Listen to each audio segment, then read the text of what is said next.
Assalamualaikum warahmatullahi wabarakatuh. Halo semuanya. Perkenalkan, saya Nadifa Zoa Putri dengan NIM 2314401028 dari D3 Keperawatan Universitas Abdul Rauf. Nah, di sini saya akan sedikit menjelaskan tentang terapi bermain rumput untuk anak, mata kuliah keperawatan anak. Nah, jadi sebelumnya ada yang tahu nggak apa sih itu terapi bermain? Nah, jadi terapi bermain itu adalah terapi yang menggunakan alat-alat permainan dalam situasi yang sudah dipersiapkan untuk membantu anak mengekspresikan perasaannya, baik senang, sedih, marah, dendam, tertekan, atau emosi yang lain. Kalau manfaat terapi bermain itu, salah satunya alat paling efektif untuk mengatasi stres anak ketika dirawat di rumah sakit. Melalui terapi bermain, anak-anak dapat berhubungan dengan orang lain, saling mengenal sehingga dapat mengungkapkan perasaannya sesuai dengan kebutuhan mereka. Nah, jadi kan udah tahu nih apa itu terapi bermain. Nah, sekarang ada yang tahu nggak apa itu terapi bermain rumput? Nah, jadi terapi bermain rumput itu adalah kegiatan bermain di luar ruangan yang melibatkan interaksi anak-anak dengan rumput dan lingkungan alam sekitarnya. Nah, kalau tujuan dari terapi bermain rumput itu, yang pertama ada untuk meningkatkan kesehatan fisik anak, dan yang kedua ada untuk meningkatkan kesehatan mental anak melalui aktivitas yang menyenangkan dan alami. Kemudian, manfaat terapi bermain rumput itu ada 3.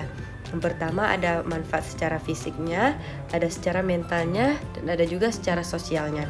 Kalau secara fisiknya itu untuk meningkatkan keterampilan motorik kasar anak dan juga untuk meningkatkan kekuatan dan koordinasi tubuh anak. Nah, kalau mentalnya itu untuk mengurangi stres dan kecemasan anak dan juga untuk meningkatkan suasana hati dan kebahagiaan anak. Kalau sosialnya itu untuk meningkatkan keterampilan sosial dan interaksi dengan teman sebayanya dan juga untuk mendorong kerjasama dan permainan tim. Nah, kemudian itu ada implementasi terapi bermain rumput.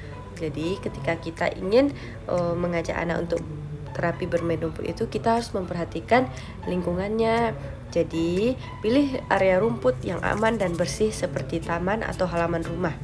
Dan juga aktivitasnya, kita bisa mengajak anak bermain terapi rumput ini dengan bermain bola atau frisbee, bisa juga dengan berlari-lari atau bermain kejar-kejaran, bisa juga dengan bermain dengan mainan air di atas rumput. Nah, kalau waktunya, merencanakan sesi bermain minimal 30 menit hingga 1 jam beberapa kali seminggu. Nah, ini ada juga tips untuk orang tuanya. Yang pertama itu persiapan. Pastikan anak-anak mengenakan pakaian yang nyaman dan sesuai dengan cuaca. Dan kedua itu pengawasan. Awasi anak-anak selama bermain rumput untuk memastikan keselamatannya. Dan yang ketiga itu ada dorongan.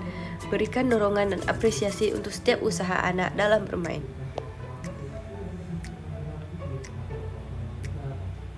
Nah, kemudian ada kesimpulannya.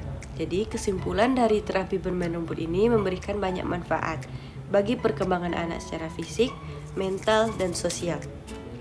Dan juga ajak anak-anak untuk lebih sering bermain di luar ruangan dan menikmati manfaat dari terapi bermain. Nah, jadi hanya itu yang dapat saya sampaikan tentang terapi bermain rumput pada anak. Lebih dan kurang saya mohon maaf. Wabillahi taufiq wal hidayah. Wassalamualaikum warahmatullahi wabarakatuh.